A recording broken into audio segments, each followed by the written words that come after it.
గురువుల ద్వారా ఆధ్యాత్మిక తాత్విక జ్ఞానాన్ని పెంపొందించుకుంటూ అరిషడ్ వర్గాలను జయించి శాంతియుత సుఖమయమైన జీవనాన్ని చేయగలమని శ్రీ విశ్వవిజ్ఞాన విద్య ఆధ్యాత్మిక పీఠాధిపతి డాక్టర్ ఉమర్ అలీ షా పేర్కొన్నారు.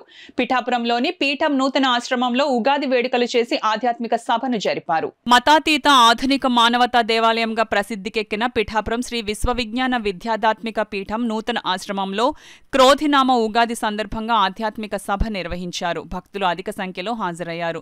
పలువురు సాహితీవేత్తలు ప్రముఖులు సభలో ఉపన్యసించారు. పీఠాధిపతి డాక్టర్ ఉమర్ అలీ షా చేతుల మీదుగా వారిని సత్కరించి జ్ఞాపికలను అందజేశారు.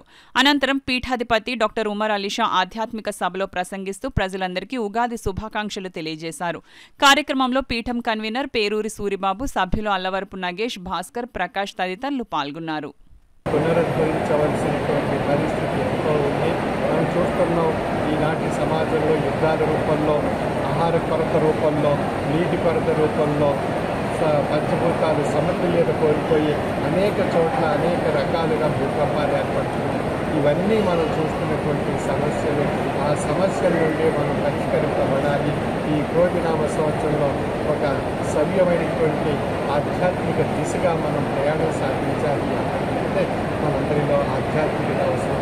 అటువంటి ఆధ్యాత్మిక తత్వాన్ని, జీవన తత్వాన్ని నిలవర్చి మానవత్వమే మతము, మానవత్వమే ఈశ్వరత్వము అనేటువంటి ఆధ్యాత్మిక జ్ఞానాన్ని ప్రబోధిస్తూ ఈ సంవత్సరం మనం ప్రతి ఒక్క కుటుంబ సభ్యులు 3 మొక్కలు చెప్పున నాటి ఈ భూతాపాన్ని తగ్గించగలిగినట్లయితే చాలా సమస్యలు ప్రకృతి పరంగా పరిష్కరింపబడతాయి.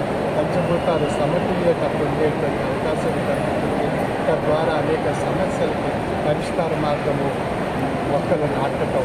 అందుచేత వృక్షో రక్షతి రక్షిత అనేటువంటి ఒక ప్రత్యేక నానుడిని మన ఈ సంవత్సరం ప్రతి ఒక్కరూ కూడా అమలు పరచగలిగినట్లయితే ఎన్నో సమస్యలను దాటేటువంటి అవకాశం కలుగుతుంది. క్రోధాన్ని కూడా మొక్కలు నాటి క్రోధాన్ని కూడా నివారించుకోవడానికి ఒక చక్కని అవకాశం ఈ క్రోధినామ సంవత్సరం. కనుక ప్రతి ఒక్కరూ సుఖశాంతులతో మనుగడ సాధించాలని కోరుకుంటూ ఆ భగవత్కృప మనందరూ పొందాలని తలుస్తూ ఆ భగవంతుని యొక్క తాత్విక జ్ఞానాన్ని పొంది తగ్గించాలని ఆకాంక్షిస్తూ సర్వే జనా సుఖినో